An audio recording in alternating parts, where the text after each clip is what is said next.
Mark 15. 10, 9, 8, 7, 6, 5.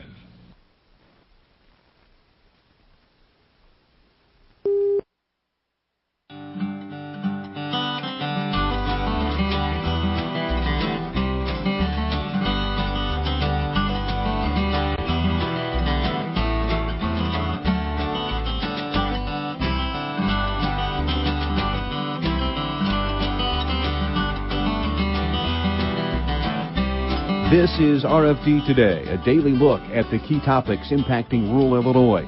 If you live in Illinois, we examine the issues impacting you, your income, and your community. Here's your host for today's program, Bill Shonky. Good Monday to you, Illinois. Thanks for joining us for this adventure in broadcasting on the 13th. Hopefully everyone had a great and safe Mother's Day. Probably a lot of grumbling around Mother's Day with farmers still waiting to get in the fields. We have Representative Kinzinger holding, so we'll get through this first part as quickly as possible, and then that way we'll have more time to visit with him in just a couple of minutes. But Saturday, National Weather Service at St. Louis had tweeted that they were cooling after hitting 50 degrees around noon. That would be the record low-high temperature for May 11. Springfield yesterday hit 50 degrees. That was the coldest high on that date, breaking a record set in 1882. Last year had a record high of 92. Hopefully that will turn around in just a couple of days, however. Get a first break out of the way. Representative Kinzinger is waiting for us on RFD today. I was visiting my 75-year-old aunt the other day when her phone rang. Hello? It's you again. She seemed nervous. Well, I don't think I need any more life insurance. The caller was doing a great job keeping my aunt on the line. Okay, so you need my credit card number? My aunt went to get her purse, so I decided that I would ask a few questions. Well, as soon as I introduced myself, the caller hung up. McGruff, the crime dog here. Recognizing the signs of fraud can be difficult for older people. Often they're very trusting and consider it impolite to hang up. The National Crime Prevention Council wants to educate seniors so that these scams can be reported to local law enforcement agencies. Financial fraud can include identity theft, fake check and wire transfer scams, investment and credit card fraud, and online charitable solicitations. Unfortunately, only 1 in 5 of these crimes are reported. To learn more, go to ncpc.org/seniors. That's ncpc.org/seniors. A message from the National Crime Prevention Council and the U.S. Department of Justice. From midnight snacks to holiday gatherings, food is a part of our culture that brings us together every day. To make sure we all have food on our tables, Illinois farmers are going beyond planting crops and raising animals. We're making sure the wildlife that helps our food grow has homes too. To learn more about conservation efforts, visit ilfarmersconserve.com. Preserving our water, protecting our land, providing our food. This message brought to you by Illinois Farm Bureau. Farm Week and Partners Magazine editor Chris Anderson connects rural routes for you. Chris shares her 4 decades of writing expertise by making sure each edition delivers the best information. Here's a bit about her rural roots. I was raised on a farm in Champaign County growing corn, soybeans, popcorn, pumpkins, and poultry. My top priority is to inform, educate, and even entertain Farm Bureau members. Be it routes or roots, RFD Radio, FarmWeekNow.com, and Farm Week keep you connected.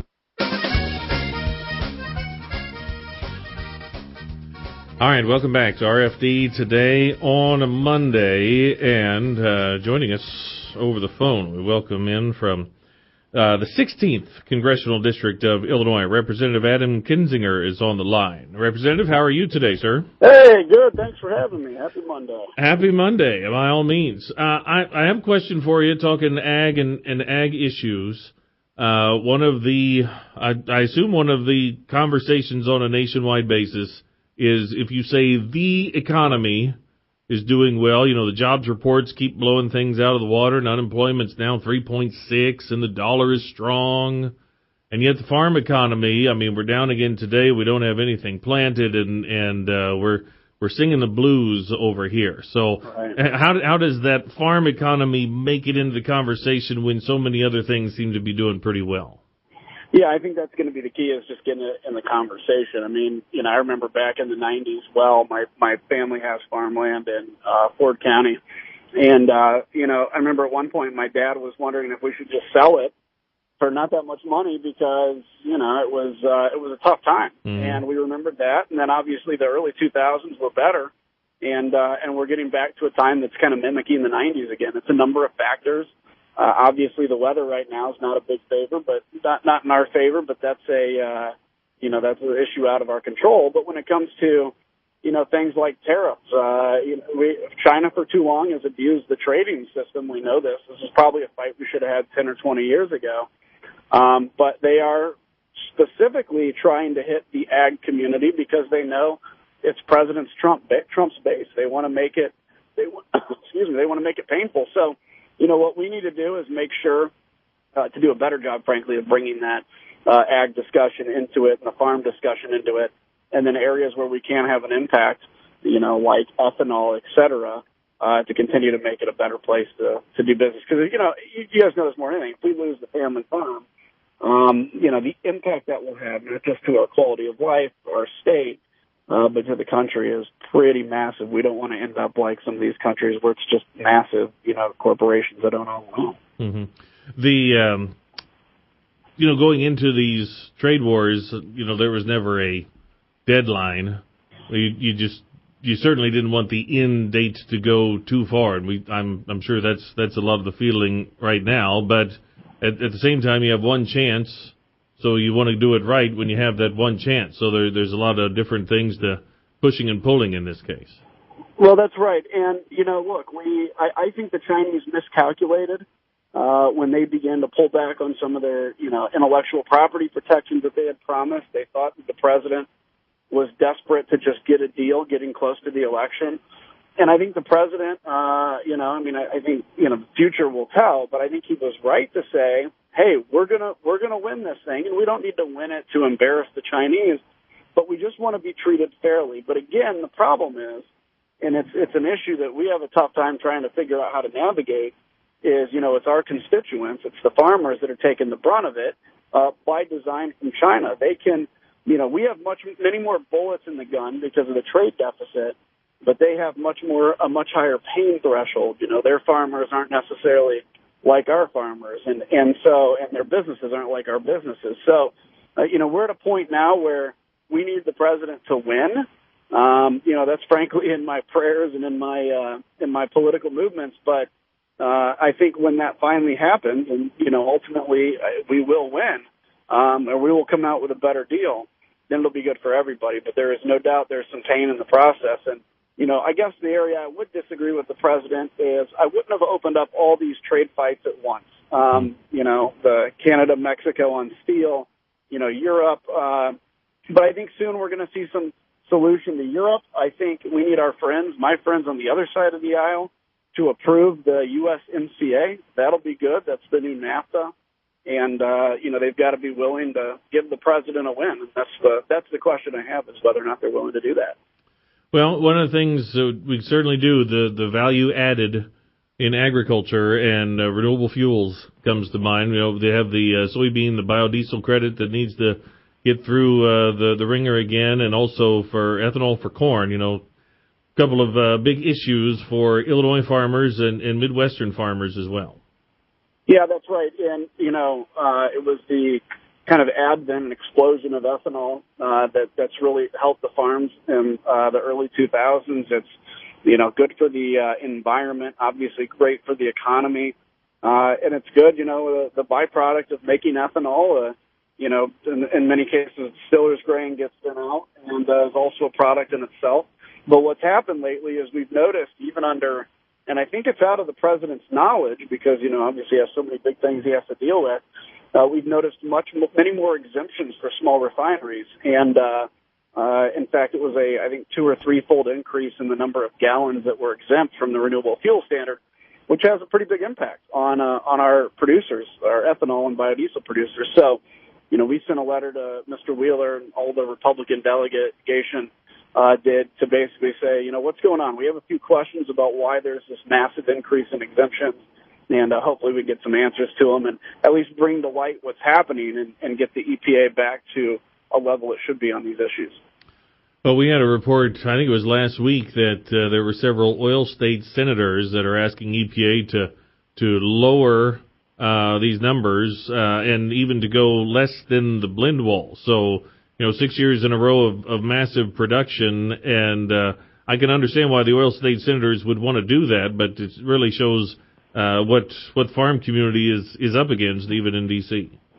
Yeah, it does. I guess you can understand it. But the thing I try to tell, oil producers and oil, representatives and senators is this. I think there's enough room in this American economy and in this American energy boom to basically do both. I mean, if oil is 90% of a gallon of gasoline, from an oil input, what's wrong with having 1% of that being from ethanol? I mean, it's not like there's not a market all around the world for refined products and for oil, and we see an increase in production of oil all over the place. You may want to have your cake and eat it too, but in this case, maybe just eating cake's good enough for everybody. And so, unfortunately, we do have that tug of war between ag state representatives and kind of oil state representatives. But I think it's something that's pretty easy to solve. And but unfortunately, everybody's going to have to take a little bit of a win and loss in this environment. That's not always likely to happen. Well, it's a group that didn't have to share for a long time and probably still doesn't want to. I assume that's part of the discussion. I think so, and I think it's look, when you're heavily invested in oil, and we're all supporters. Ag especially is all supporters of well priced, so not too cheap but not too high gasoline, so that we can have cheaper inputs. The economy can thrive. We're exporting refined products and crude oil now. The United States is about to be this fall the largest energy producer in the world. Which, by the way, if you ever wonder if we're a God-blessed country.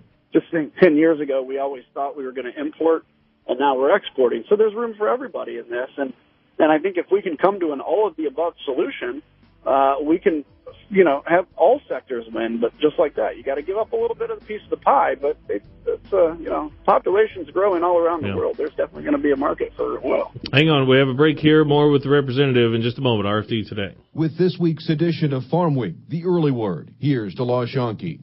Planting delays continue throughout the state due to persistent rainfall. However, University of Illinois agronomist Emerson Nafziger says there's no need to panic. Learn more about potential yield losses due to delayed planting in the latest edition of Farm Week. Harold Wilkin and his son Ross grow organic crops and operate a grain mill in Iroquois County near Danforth. Turn to Farm Week for details about their unique operation. Arriving soon in your mailbox. No other farm weekly in Illinois has as many people on the ground in Illinois covering Illinois agriculture for you with the depth on key issues to help keep you profitable. And don't forget, you can get daily or even more frequent updates online anytime at farmweeknow.com. When it comes to social media, Sabrina Berkowitz connects rural routes for you. Sabrina covers a broad range of ag topics, so Farm Bureau members are the first to know about key issues. Here's a bit about her rural roots. I grew up with a grain and livestock farm in my extended family, and today I really enjoy helping people learn how to use social media to advocate for agriculture. Be it routes or roots, RFD Radio, FarmWeekNow.com, and Farm Week keep you connected. Farm, family, food. Those three words best describe Illinois Farm Bureau. Farm. For 100 years, Farm Bureau in Illinois has represented and served the men and women who make Illinois one of the top food-producing states. Family. At the heart of rural Illinois are traditional farm families who work together through Illinois Farm Bureau. And food. Farm Bureau families are proud to grow the healthy food they provide their families and yours. Farm, family, food. The heart of Farm Bureau in Illinois. Social Security is with you through life's journey from birth to retirement.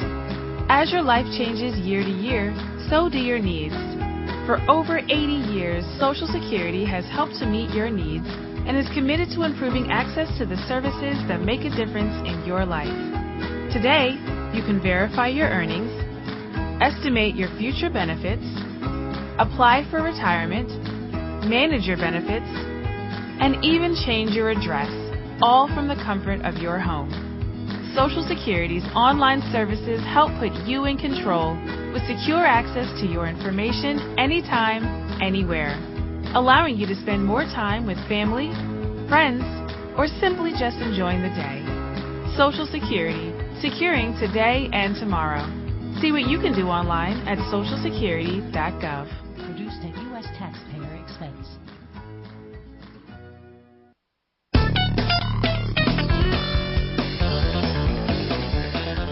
All right, welcome back. We have just a couple of minutes here on RFD today, still with Representative Adam Kinzinger in the 16th District. So here we are, Representative, now in mid-May.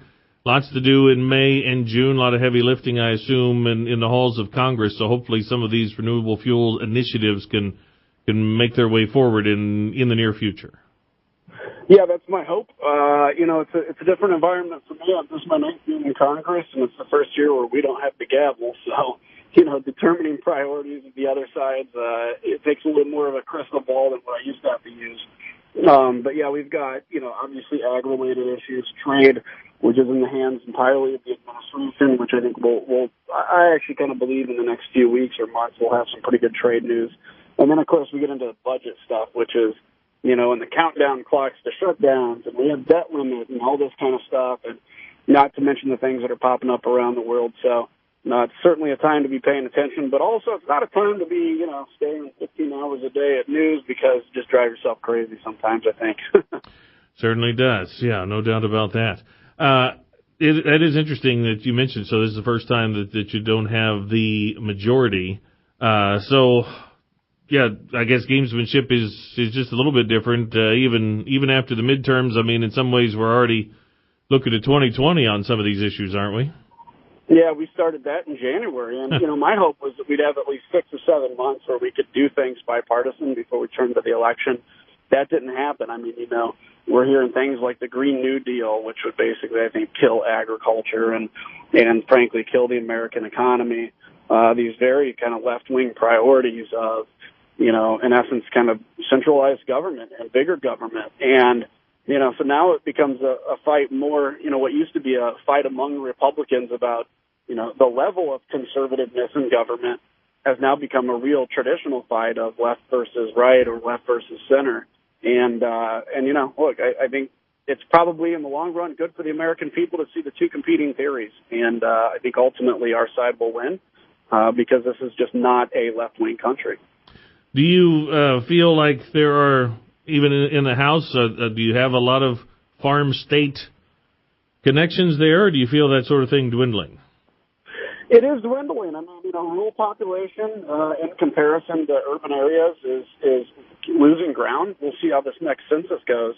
And what used to be a lot of, Democrats in farm state areas where you could have bipartisan consensus, that doesn't really exist as much anymore. But there's a lot of bipartisan stuff that gets done. It just doesn't get attention. You think of the Farm Bill, et cetera. But there's no doubt, rural representatives have to be louder. And I also think, it's a good plug for the Farm Bureau. Being involved in groups like the Farm Bureau or Illinois Corn, et cetera, has a very good voice in D.C., and they do a lot of good work to bring things to our attention. Well, I know you've got to scoot, but we certainly thank you for your time as well as your service, and I'm sure we'll chat down the road. So thank you very much. Anytime. Yeah, thanks for having me. Anytime. Take care. Representative Adam Kinzinger and Lieutenant Colonel Adam Kinzinger as well, representing, well, when he took office, he was in the 11th District, and then after that first term, he has been in the 16th District in Illinois. I have a couple minutes here. Could be a good time to catch up with this week's Farm Week Crop Watcher. Our Farm Week Crop Watcher this week, just east of Springfield in Sangamon County, is Jimmy Ayers, and a combination of rain and cool here in mid-May. What's going on on your farm? Hey, we got a plenty of supply of water. It's just been wet in Central Illinois. Very little crops been planted around here. There's been some spots here and there that have been planted, but majority of farmers are ready to go and haven't had the opportunity. For anything that got planted maybe even a couple weeks ago, is there any sign of any kind of emergence at this point? There is some emergence going on those crops. Some of them are pretty irregular. I haven't seen any really good stands that have come out of that. I just haven't had the opportunity to see a lot of it. This time of year, what are you thinking about in terms of all kinds of field work, whether that's weeds or fertilization and planting Now that, here we are on the 13th, what are you thinking about just on the to-do list? The weeds that are growing, that's a great opportunity. And it caused a lot of concern to get much bigger. They're going to make the mat that won't dry down. And we were fortunate enough to get out and get all of our corn ground sprayed and half of our bean ground. We've kind of slowed it down on our place, but there's a tremendous amount of weeds that are growing in the area. Hopefully, though, it'll get warm in a couple of days. I guess at this point, part of the temptation will be to get in there too soon. Just a matter of fighting the calendar and finally taking advantage of warmth and sunshine if that actually does roll around. It appears that some of the forecasts are calling for maybe a 10th this week in central Illinois there. I think everybody's ready to go, and you're exactly correct. The opportunity of going in too early is going to be real for a lot of people. We've had times that maybe we should have done something and we didn't, and it was just too wet. I know I've been to the field several times. It was too wet. I couldn't keep going. Well, I hope that we don't get to where we get a constant dry spell and we work ground that's not in the proper condition. Well, hang in there. Hopefully things will turn in a couple of days and have a better picture to tell. But best of luck getting through what's been a difficult spring so far. It's been a very frustrating spring. We're sitting here with crops still in the bag and the opportunity not to get planted, and the markets go down every day. It just seems like everything's dim and gloomy, but there will be good times. We just got to hang in there. The opportunities will come around for us. Jimmy Ayers, a crop watcher in Sangamon County. You can find his and the other wet, cool reports of each crop watcher in this week's edition of Farm Week. All right, now, is it too early to talk Prevent Plant? Well, we're going to talk about it anyway. That's coming up next. Marty McDonald at Country Financial talking about some details on Prevent Plant next on RFD today. More farm news and information ahead. Stay tuned for more RFD Today here on the Illinois Farm Bureau Radio Network. When it comes to our members, Chris Magnuson connects rural routes for you. Chris leads Illinois Farm Bureau's efforts to provide valuable information to our members. He has spent 2 decades with IFB. Here's a bit about his rural roots. I grew up on a farm with corn, soybeans, and Christmas trees. I've been in ag communication for 3 decades now. My greatest satisfaction has always remained the same, to serve our members. Be it routes or roots, RFD Radio, FarmWeekNow.com, and Farm Week keep you connected. Attention corn farmers. Your corn checkoff dollars are working with the U.S. Meat Export Federation to grow red meat export volumes. Because when we're exporting beef, we're also exporting corn. The beef industry consumes 28% of all corn fed to livestock, plus additional corn in the form of DDGs, a co-product of ethanol production. Now that's what we call working an angle. Your checkoff is working corn from all angles. Because of the Illinois Corn Marketing Board, your profitability is our bottom line. A message from the Illinois Corn Checkoff.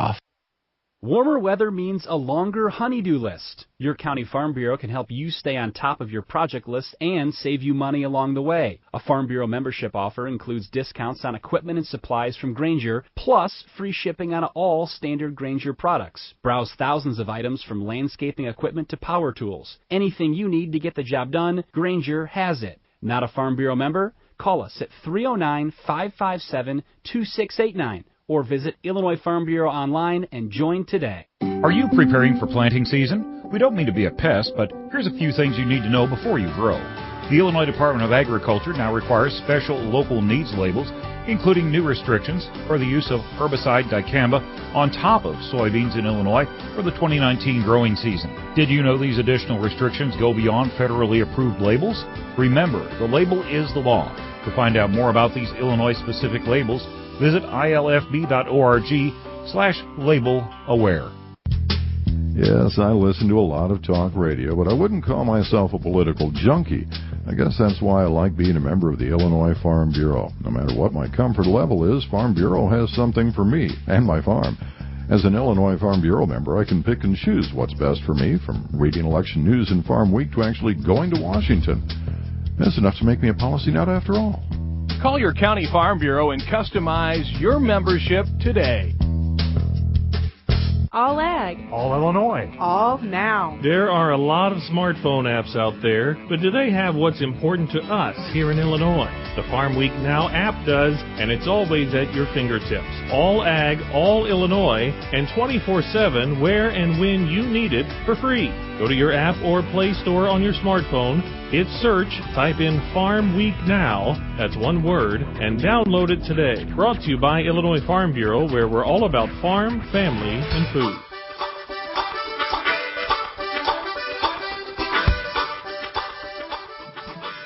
We're pleased to have joining us in studio Marty McDonald, Senior Crop Office and Field Claims Adjuster for Country Financial, countrycrop.com, and time is starting to tick now. I mean, you can talk about, well, it's still just early May, but 3 weeks from now, and looking at these forecasts, Prevent Plant will be cussed and discussed, I'm sure, over the next couple of weeks. So just as a background, just so we make sure we're all on the same page here when we talk about Prevent Plant, what is that? What does that mean?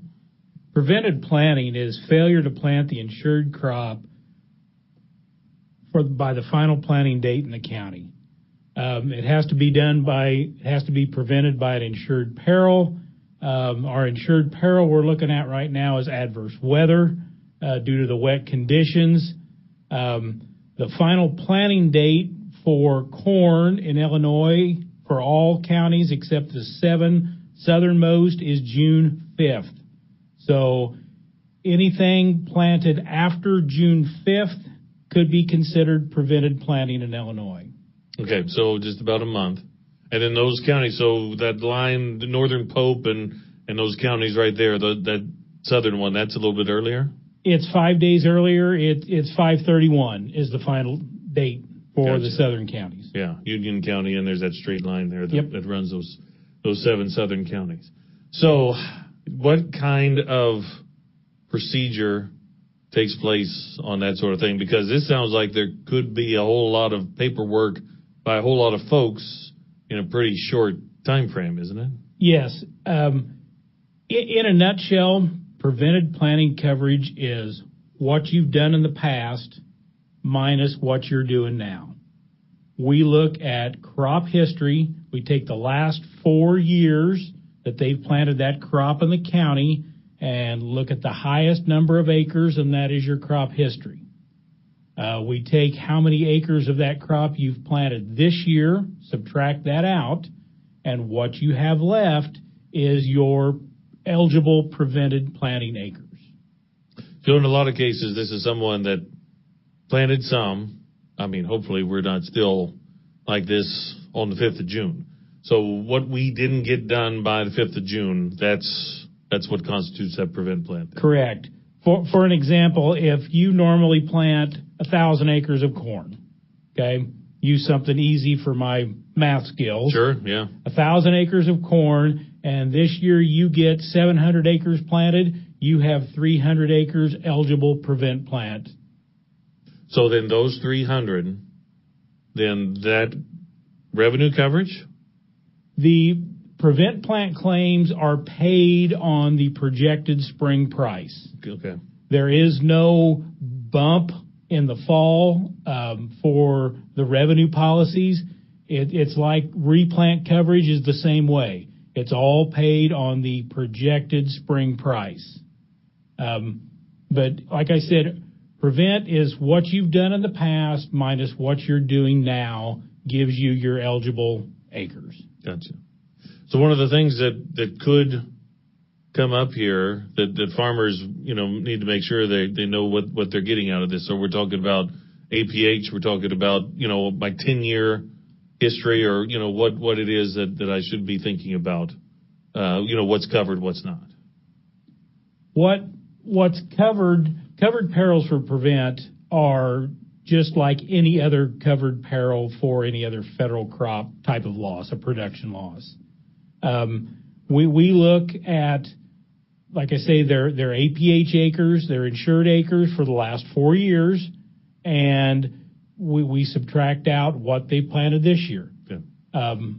If they planted 1,000 acres and in the past they plant 800 this year, they get 900 they plant 800 acres, they've got 200 prevent. If they wanted to plant 1,100, then there's a thing we can do what we call roll to another crop. If there's eligible acres there, we could roll it to beans to see if they have that. If we run out of beans, we could roll it to wheat. Prevent plant coverage is a kind of a different animal in that where you might turn in a claim on prevented planting corn, but you could end up getting paid on your beans because that's where your eligible history is. We talked about something before the interview. I'm trying to get to it. I'm just not doing a very good job of it. But just what expectations a farmer should have about percentages that we're also talking about here. Your prevented planting guarantee is 55% of your normal timely planted guarantee. That's a very important statement there. Of your normal timely planted guarantee. So if you have a 200 bushel APH, and let's say you're at 80% coverage level, now we have a guarantee of 160. Your prevented planting guarantee would be 55% of the 160, not 55% of your APH of 200. Okay. That's 22 bushels or so that we're talking about there. Yes. That's a big difference. That is a big difference. So the thing to remember is for corn, it's 55% of your normal timely guarantee. All right, Marty McDonald. We'll talk about double crop in the next segment and many more things. And the message of don't just assume on prevent plant. It is complicated stuff, so make sure you have your details taken care of. If, in fact, you need to use that, the deadline on the far 7 southern counties in Illinois is the 31st. So that's just a little bit more than 2 weeks from now. We'll continue our discussion with Marty McDonald at Country Financial in just a little bit. And then if Dale Dirt calls once, he could come in and talk about markets later in the program on RFD today. Farm Week and FarmWeekNow.com journalist Kay Shipman connects rural routes for you. For 3 decades, Kay has delivered important news. She covers everything from legislative issues to the latest in soil and water conservation. Here's a bit about her rural roots. I love covering so many aspects of agriculture and providing readers with the facts they need to make better decisions. I also get to work with farmers and meet new people along the way. Be it routes or roots, RFD Radio, FarmWeekNow.com and Farm Week keep you connected. If you're in the mood for some sprucing up, you're in luck. From big to small or farm to front yard, your Illinois Farm Bureau member discount from John Deere is ready and waiting to help. It's easy to think green when it's the Rewards Loyalty Program with savings on equipment, special parts, and home and workshop products. Whether your tasks involve mowing, planting, or cleaning, you'll be set for whatever your work requires. All you need to do is sign up, have your membership number handy, and go to johndeere.com/Farm Bureau.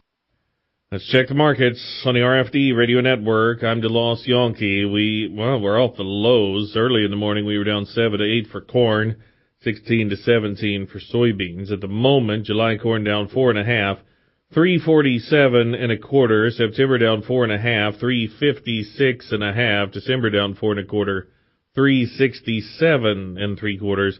July soybeans down 13 1/4, 7.96, which is a nickel off the low. August down 12 3/4, $8.03. November down 12 3/4, $8.20 1/2. July wheat down 1 3/4, $4.23. Livestock June hogs down $2 and a nickel, 87.62, while June cattle are down 227. 110.17. Tough way to start another week. DeLoss Yankee, RFD Radio Network.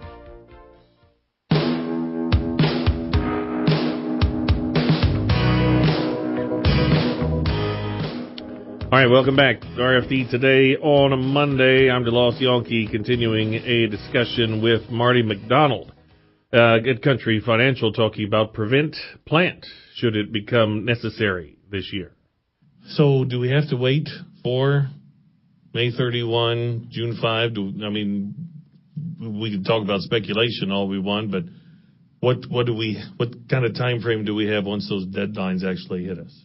The policy stipulates that you can plant corn in all but the 7 most southern counties up until June 5th and get 100% of your guarantee. After June 5th, the coverage is decreased.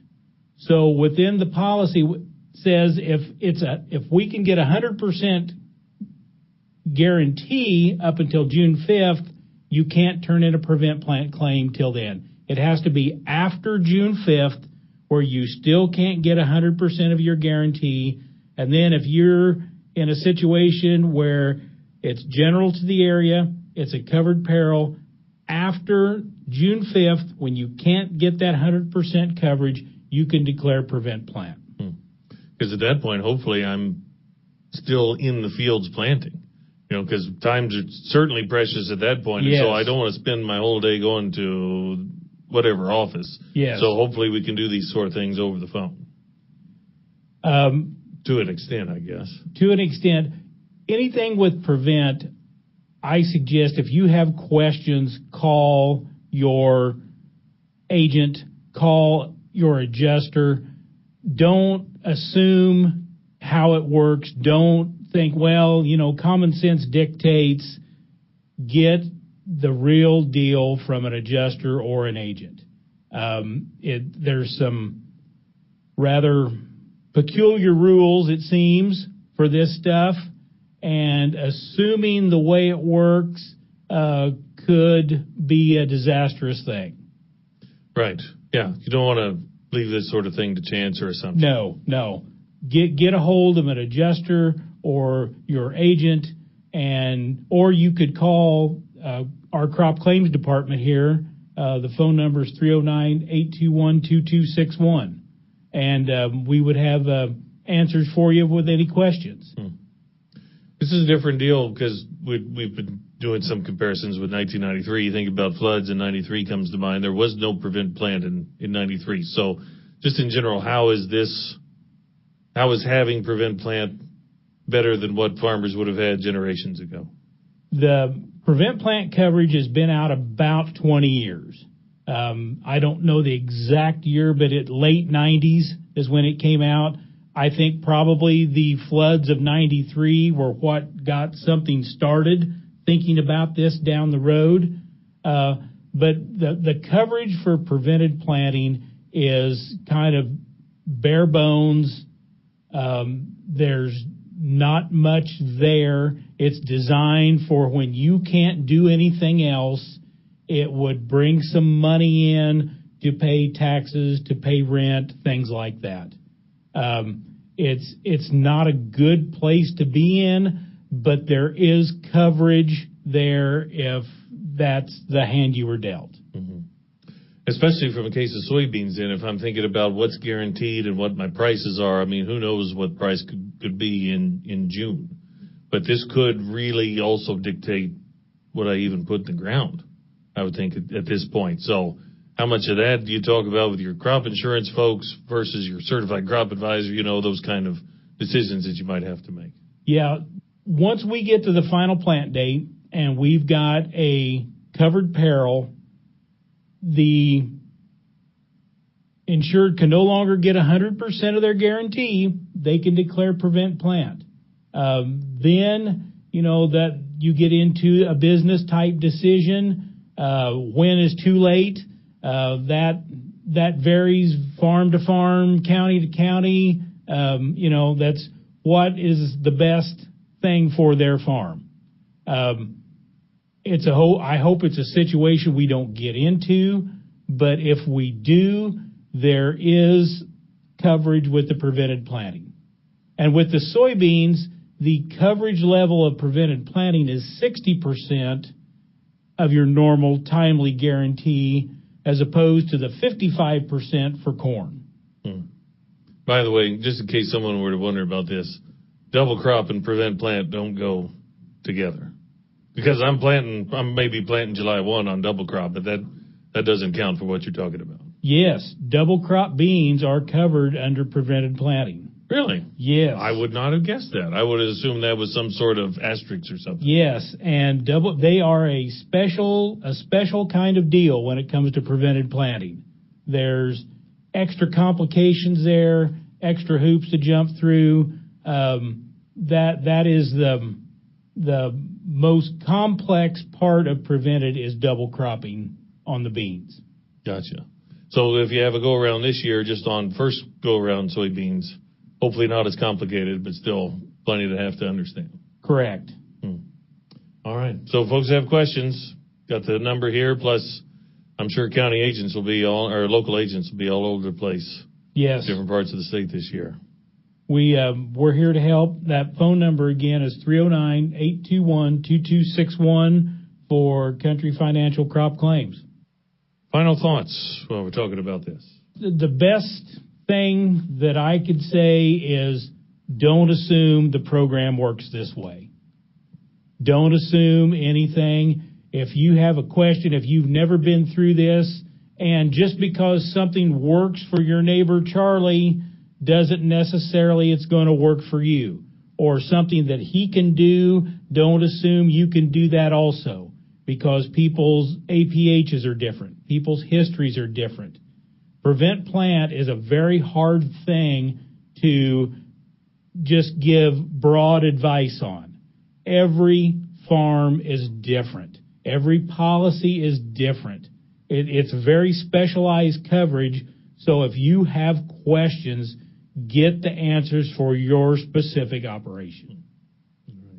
We've had, starting last week, we had questions starting to come in about prevent plant. People going into their reps, and their reps calling in and say, hey, Charlie Johnson came in, he's got this, I'm going to tell him this, is this the real deal?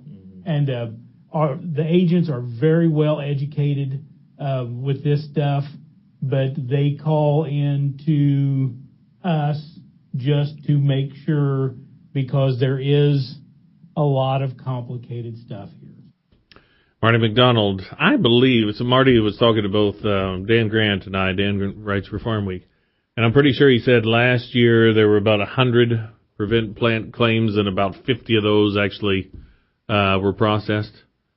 Feel like that number is going to be different this go around here as we talk May 13th. Meanwhile, China says it plans to set import tariffs against more than 5,000 U.S. products taking effect June 1. $60 billion worth of U.S. goods. China says it will impose tariffs ranging from 5 to 25% on U.S. goods. So that is there was expected countermeasures after what the president said last week. And that's what a Reuters article says. Those are the countermeasures that will make their way into the marketplace in a couple of weeks. Dale Dirkholes threw up his hands in old Joe Camp down here to talk markets. We'll do that next on a Monday RFD Today.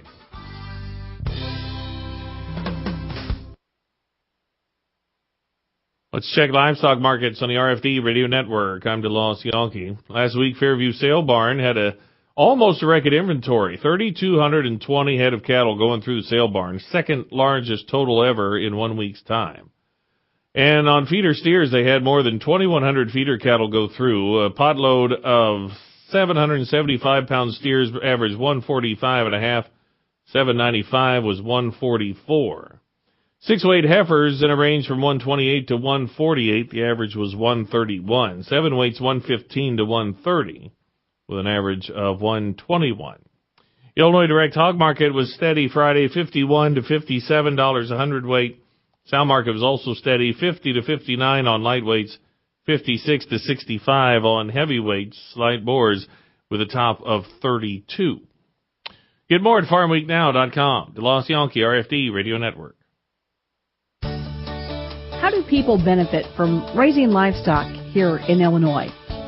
Rich Giebert, Illinois farmer, president of the Illinois Farm Bureau. Well, growing up on a livestock farm was always interesting, and I enjoy it more today than I did back then. But it did give me the opportunity to have a good work ethic, learn to get up in the morning And that was difficult during my senior days at high school and college days. I had a tendency not to go to bed at a respectable hour. But no, it was always enjoyable on the farm and getting up before daybreak and milking the cows and getting the chores done and then go about the rest of the day's business. Illinois Farm Bureau, along with beef, corn, milk, pork, and soybean associations, make up the Livestock Development Group, supporting the Illinois livestock sector. For more information, check out illinoislivestock.org.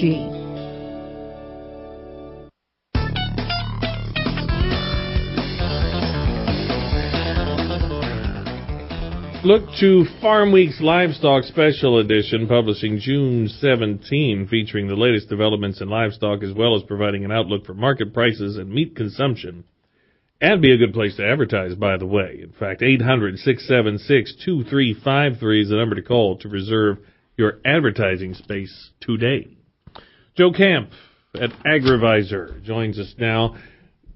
Friday's close for November soybeans, so let's go April 5 to Friday. That's 5 weeks. Almost $1 lost on that November contract, and today down 16 at one point, down 12 at this point. Just how low can you go?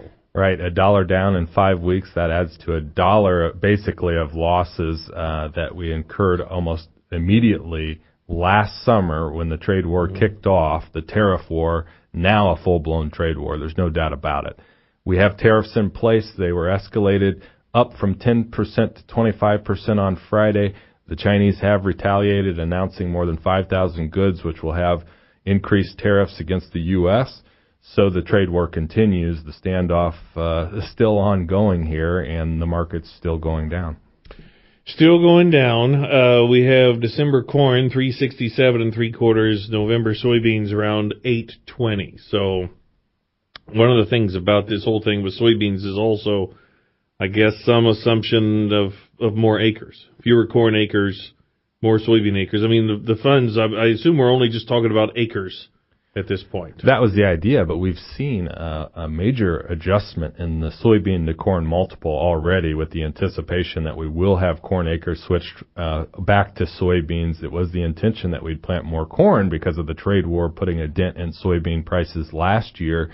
But we know about the wet weather storylines here, the delayed plantings. We'll have a crop progress report out this afternoon, maybe 35% planted, the national average. Soybeans at 15, maybe 10 points behind the normal pace. We're going to be talking a lot about, of course, yield losses early on. But back to your question about acres, yes, it is the idea that we'd have some more soybeans planted, but overall, now we're looking at soybean prices, in the far western belt, still doggy basis because of no Pacific Northwest market. Right. It's not profitable to plant soybeans either. Here's a question. I just thought of this.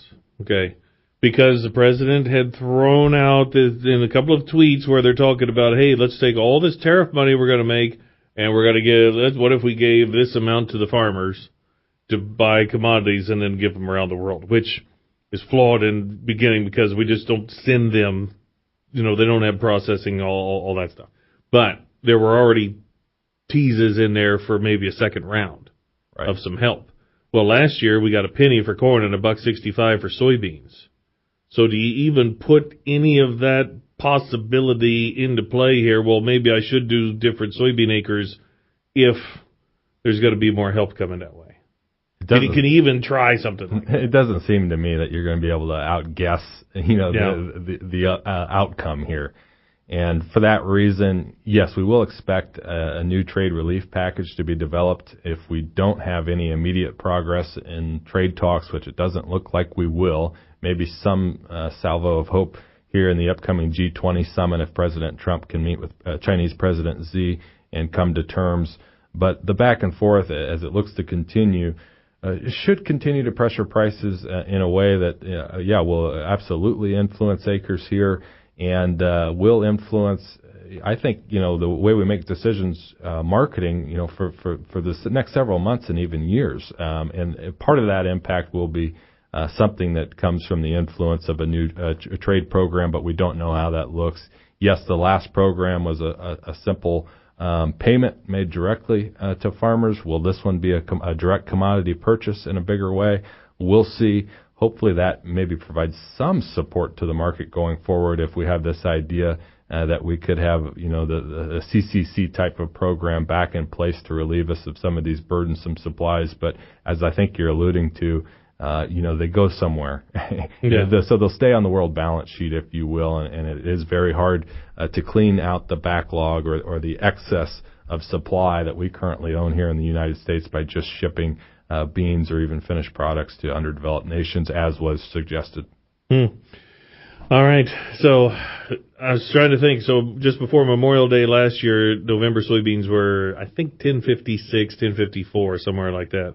So we're closer to $2.50 less than that. So spring rally, it's